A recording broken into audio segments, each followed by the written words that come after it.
with Senators Kiko and Bam joining the 20th Congress, kayo po ba mas positibo na yung check and balance natin sa Senado ngayon mas magiging maganda even if hindi natin sigurado kung saan nga po ba sila, majority or minority? Yes, mas confident talaga ako doon na pagsama nung dalawang pinakamalapit na senador sa akin sa bagong Senado at pati yung mga developments na pinag-uusapan, yung pagbubuo ng minority at yung posibilidad ng kung hindi independent bloc nga, independent senator, confident po ako na mabuting mga pangitain ito para sa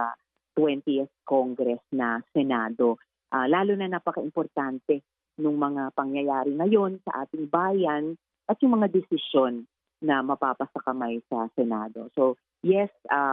confident ako dyan at saka mataas ang fighting spirit ko, malakas ang pag-asa ko at lalo na din para sa oposisyon sa labas din ng Senado.